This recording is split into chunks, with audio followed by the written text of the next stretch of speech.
Houston, I'm gonna tell you something, and I don't know how this is gonna go over, but I'm gonna say it. I would be an amazing gay partner.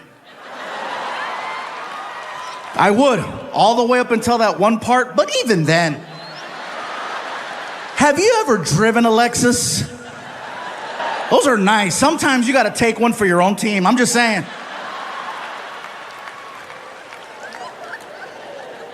Now, in all seriousness, not to be funny, not to be disrespectful, let me tell you the reason why I would be an amazing gay partner.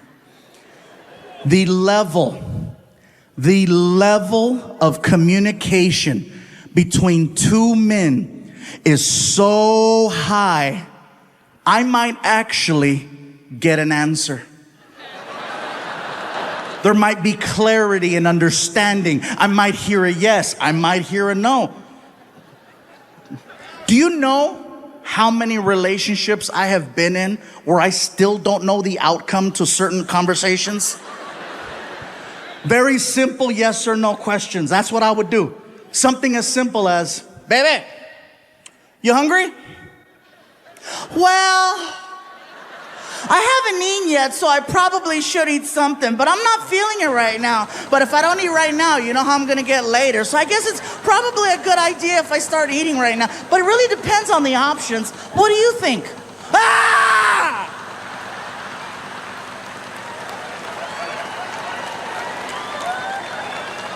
What about this one? Baby, where would you like to eat? You hear all the guys? Yeah. Finally! I'm not alone! Everybody's pointing at somebody right now. Guys, am I right? This has to be, you would think that this is the safest question in the world to ask, but it's not. Well, just pick something. You know me, I'm go with the flow. Whatever you decide is okay with me. You know me already, just pick something. All right, we're going to Burger King. I don't like Burger King. Why do we gotta go to Burger King? Burger King gives me chorro. Chorro is Mexican diarrhea. How about this one? How do you feel? Really? Really? You want to know how I feel? Well, you know, maybe if you'd pay attention from time to time, you might know how I feel. You might not need to have to ask me such a question because you would already know exactly how I feel. The amount of time and energy I've exhausted to let you know how I feel, and you have the nerve to ask me, how do you feel?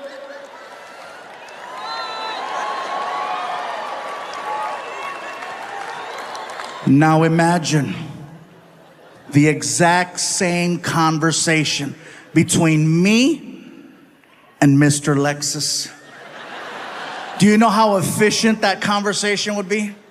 Hey, bro, you hungry? Thought you'd never ask. What do you want to eat? Whatever you want to eat. We're going to Burger King. I love Whoppers. Me too. We go to Burger King and we tear it up. We get back home and I ask him, hey, how do you feel? Horny. Me too. How do you want to do this? Heads or tails? It would be efficient. So moving forward, it's been over a year now, and the same question has been asked over and over again. So what now? Are you gonna start over? You're gonna get back up on that horse? You're gonna get a girlfriend? You're gonna get a wife, start a new family? What are you gonna do? And I'm like, I got dogs. I'm good right now. I know what it's like to be single for a long time, and I know what it's like to be in a relationship for a long time. And there's pros and cons to both. I can only speak for the guys on this one. Some guys. Guys, you ever been single so long you start to question whether or not it's by choice? And then you find yourself saying things like, guess I'll be single forever, just nobody wants me, nobody wants me, nobody wants me. Some of you are laughing because you have that friend. A lot of you are quiet because that's you right now. And then you notice how sometimes all it takes are just a couple of minor changes, a couple of minor adjustments to get back in the game. Like maybe you start cutting your hair different. Maybe you start dressing better. Maybe you start, I don't know, showering and shit. Someone takes notice and decides to give you a chance, and now you're back in the game. And there's no greater feeling in the world than that of being in a brand new relationship, because you're just so happy. You're so happy. You're the most optimistic person in the world. Nothing can mess your day up when it's brand new. You can miss your bus on the way to work. There'll be another. You could get fired. Guess it wasn't meant to be. You are so freaking happy. And then you start to reflect on your life before the relationship. And you remember how you would look at your phone and it would never ring. You know, you thought it was broken because it wouldn't ring. There's no text messages. You look at your DMs, nothing. But the minute you get into a brand new relationship, like magic, your phone, text message, ding, your social media, now you got numbers in there. People in the street are talking to you. And then you say this out loud. Where were all these people at when I was single? Answer, they were there the whole time.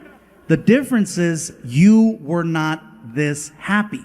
I found out that happiness is one of the most attractive things in the world. Who doesn't want to be around someone who's positive? You know? Well, unless you got COVID, never mind. Nice, pleasant, a joy to be around. Good energy. You know who really notices just how happy you are, guys, when it's a brand new relationship? Other women. Not your woman, other women. They can't help but notice how happy you are. They stare at you and they point. Look at him.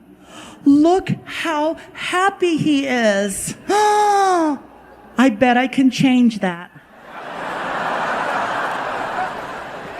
Guys, you are now blood in the water. And the sharks are out. And if you've never been hunted before, it is one of the scariest things in the world. Because usually you don't know you're being hunted until it's too late. You're over there minding your business, you're in your relationship, you're trying to make it work, and here they come.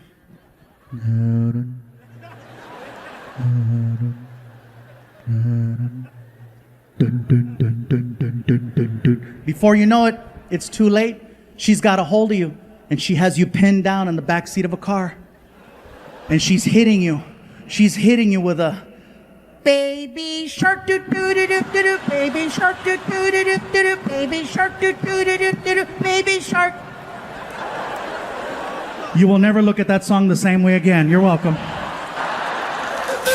I'm a dork too. I don't know how to talk to women. And this guy always comes, hello.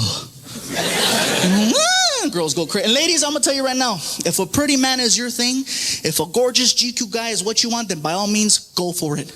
But I'm gonna let you know right now, in the long run, a pretty man is gonna do nothing but lie to you, cheat on you, and break your heart. That's why, ladies, you need to start giving guys like me a chance.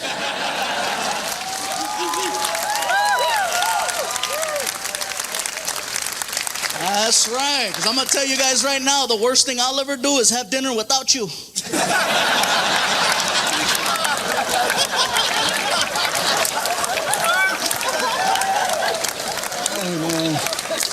And everybody,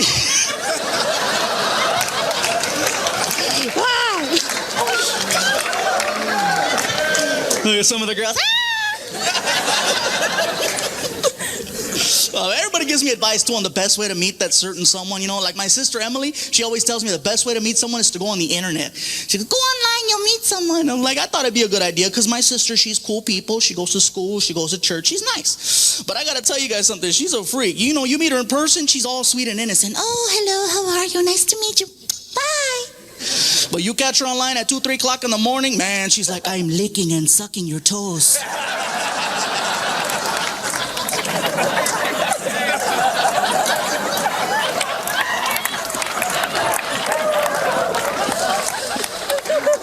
Ooh, do you like it? Now see, that's scary. It is, because I had no idea she was online. I was like, yeah, I like it.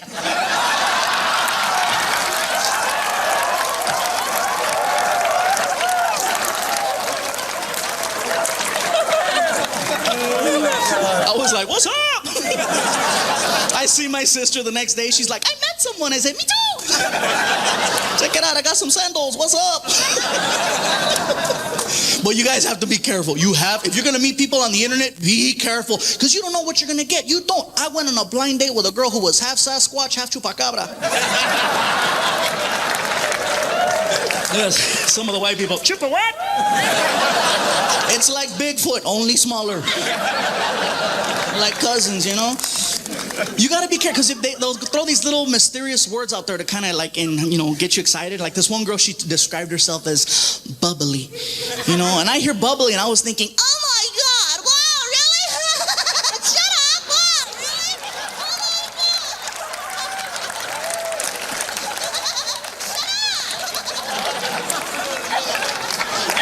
Man, and instead what I got was...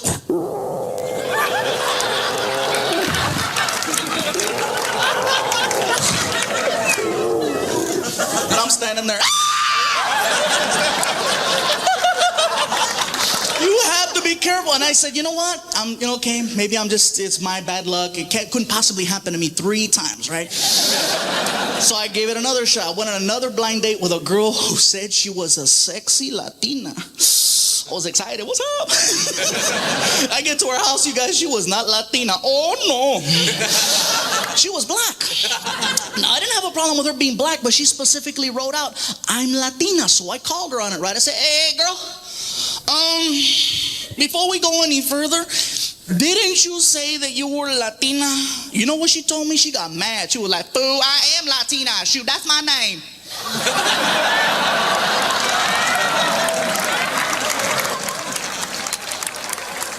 I want to let you all know right now that there are things about me that you don't know that you're going to find out sooner than later. So basically what I'm trying to do at this moment is do what my lawyer said and get ahead of it.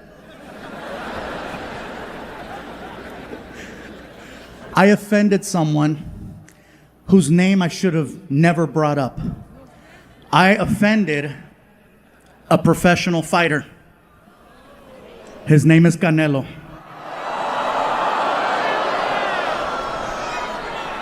I know, go big or go home. If you are not familiar with who Canelo is, give me a few seconds to explain. Canelo is arguably one of the best fighters in the world.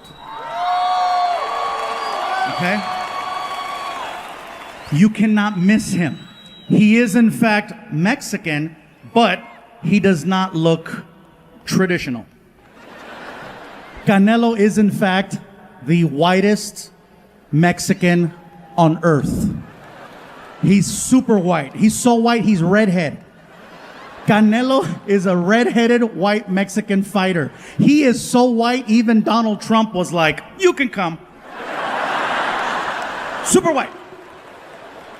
But then he opens his mouth and you realize, oh, Canelo, he's not local. So here's how I got in trouble. A comedy friend of mine by the name of Ron White reached out to me.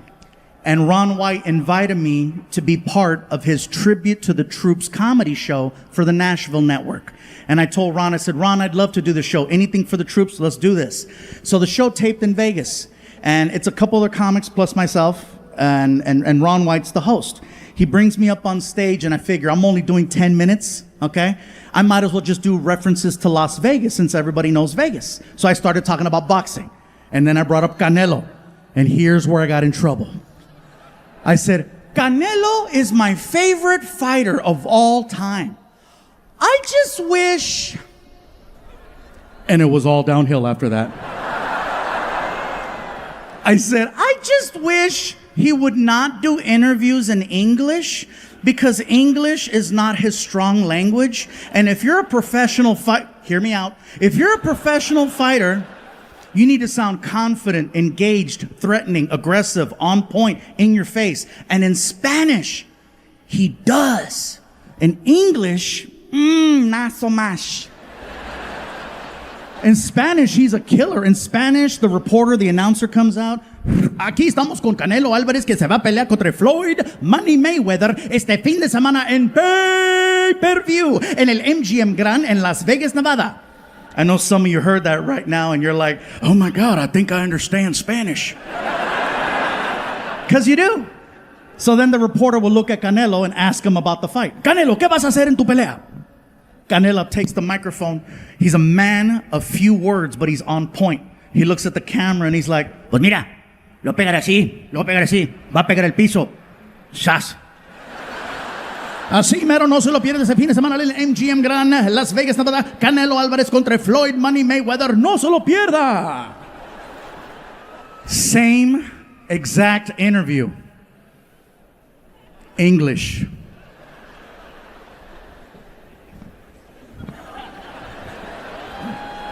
I'm standing here alongside Mexican superstar Saul Canelo Alvarez, who's going to be facing Floyd Money Mayweather this weekend on pay-per-view. Canelo, what is your strategy and your plan of attack going into this weekend's fight against such a technical opponent, if you will, a man who has single-handedly redefined the sport of boxing? What is your plan of attack going into the fight?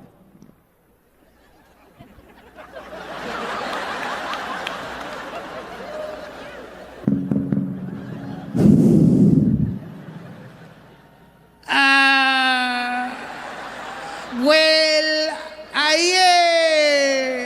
am going to hit him like this. I'm going to hit him like this.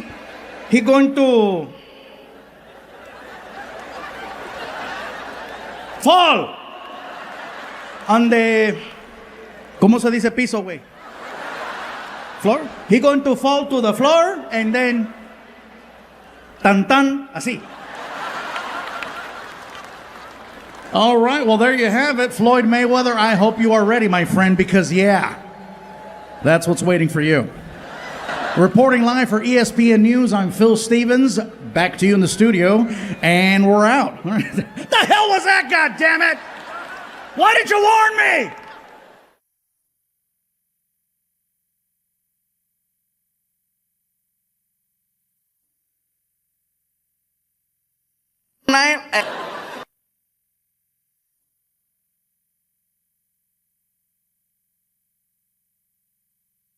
I found out that Frankie is very sensitive about his mom.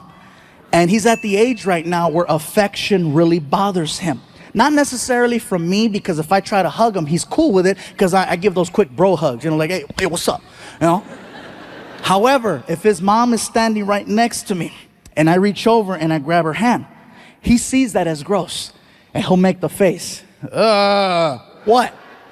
Ah. The hand? That's gross, Dad. I go, that's not gross, Frankie. That's not gross. Baby, open your mouth.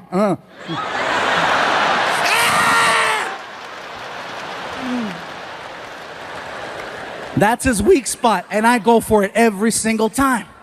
One day I was ironing one of my shirts that I was gonna put on, right? I'm ironing the shirt and I'm talking to him about his grades. As I'm talking to him about his grades, there's a car driving in front of the house, and the stereo was really loud, and you could feel the bass. So I started dancing. Oh yeah. Frankie starts laughing, right? And it felt good. I was making my son laugh. But then he starts pointing. Why are you pointing? Because you're fat. Your fat's going everywhere. Your fat's going everywhere. I go, really? My fat's going everywhere? Well, guess what? This fat makes your mom horny.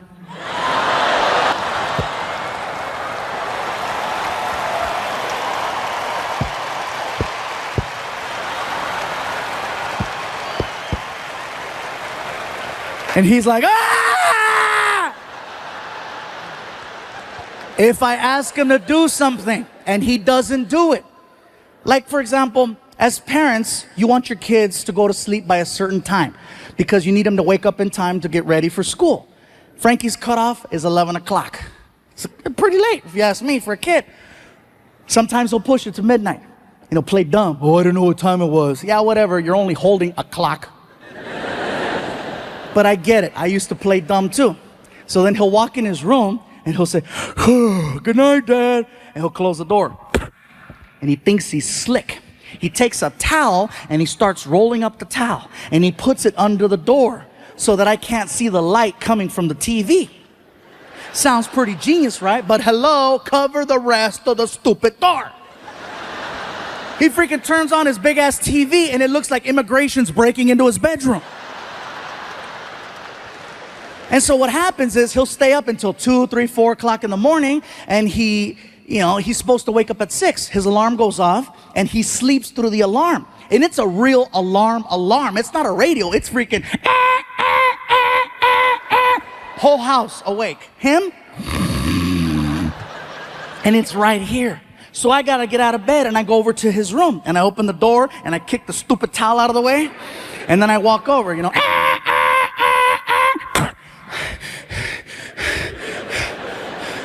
I yell, Frankie! Frankie! Nothing. So I shake him. Frankie, wake up! You know what happens when I shake my son in the morning? It makes him eat in his sleep. That's what happens. I shake him and he does this. Nom, nom, nom.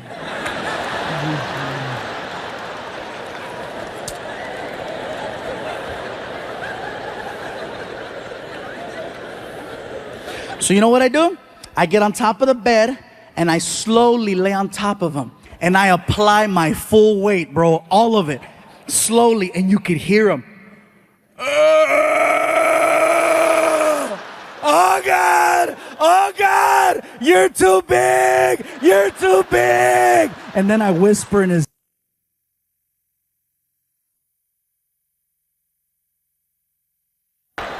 So here's the story. So I had done shows before, in Texas, and I had never done a show in San Antonio. So the original plan was we wanted to record a special in San Antonio for the new Netflix show, for the series. So we couldn't really travel too much. And remember, they kept telling us, stay in your bubble, stay in your COVID bubble. Don't forget to stay in your bubble. So in order to be as proactive and just careful, we all went out there together as a team, okay? And then we all basically said, we're gonna do a residency in San Antonio for 30 days. 30 shows in 30 days. And on the last day, we'll record a new special. This way it gives me a chance to start performing again because it'd been over a year since I touched the stage. And so we get there and they gave me the option. Do you wanna stay in a house or do you wanna stay in a hotel? And I said, well, I've never lived in Texas before, so let's see what a house feels like. So they got us like this fancy Airbnb, and basically, it was Martin, Alfred, my friend Rick, myself. It was like 4 of us. It was like the Mexican version of the real world, okay?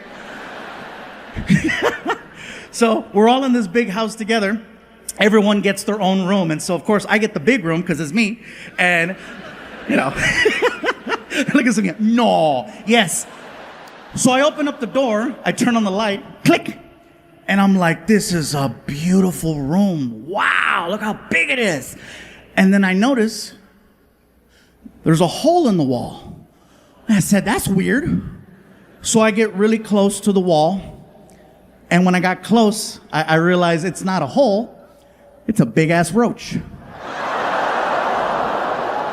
And let me tell you, I am not exaggerating when I tell you that cuca was this big. That roach was this big. Now, I have used this unit of measure before to exaggerate. And let me tell you, I'm not exaggerating when I tell you that freaking cucaracha was this big. And I don't want you guys thinking, oh, what, you think you're too good for roaches? No! I grew up with roaches my whole life. My mom and I, we lived in apartment buildings, projects. We always had roaches, but they were different. First of all, they were this big. And California roaches are very different. Okay? For example, when you turn on the light, they scatter.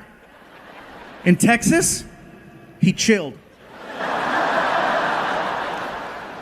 In California, they respond to sound and movement. Ah! Scatter. I tried my California technique on this Tejano roach.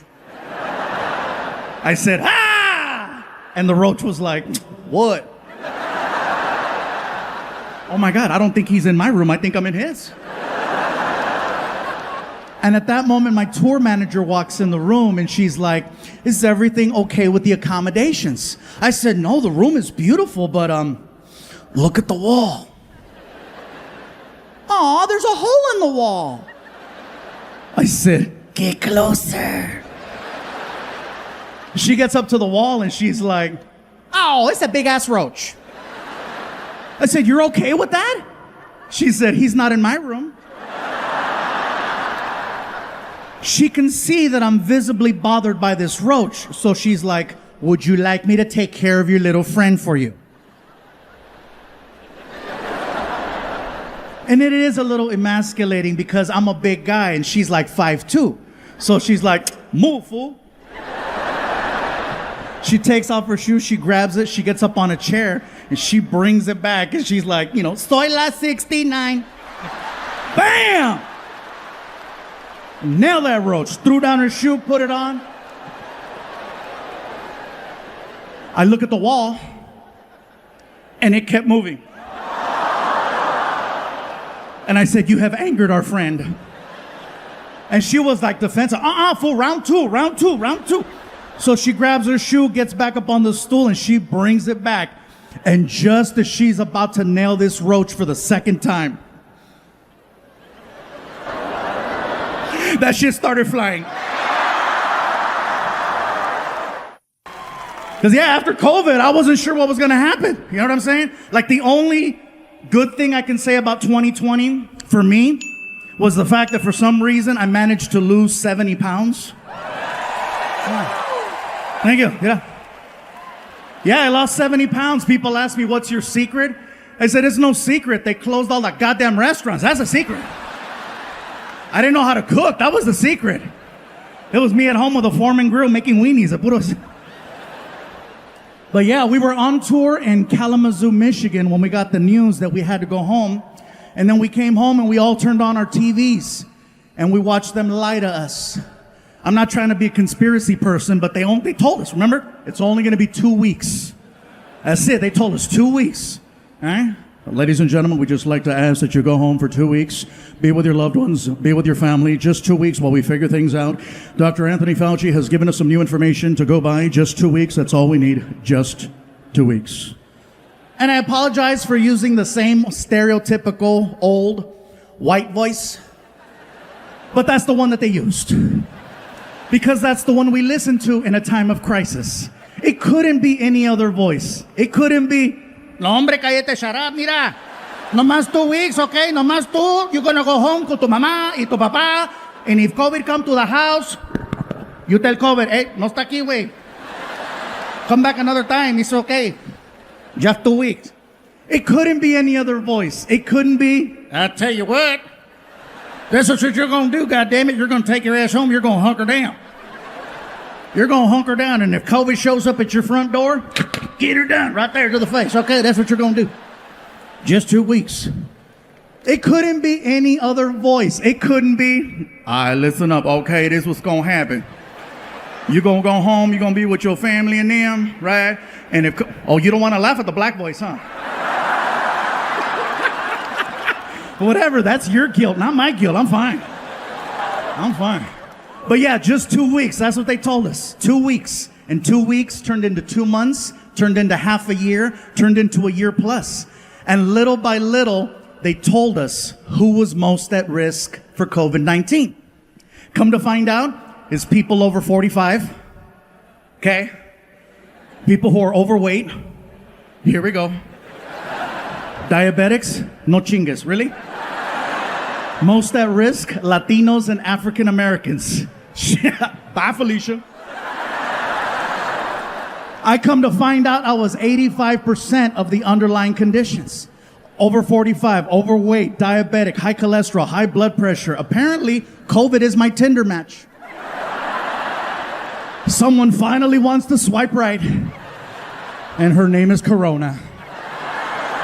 He's at the point now of spoiled where he walks up to me and he goes, Dad, I'm really bored with my Nintendo Wii. Can I give it to my friend Angel?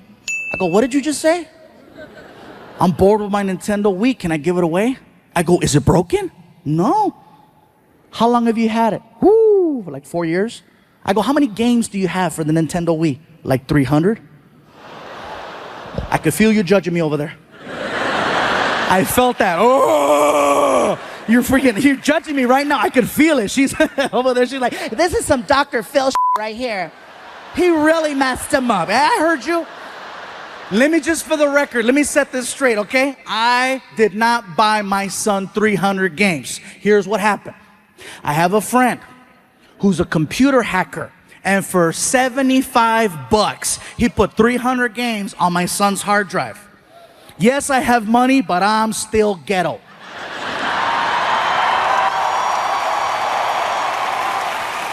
Oh, yeah.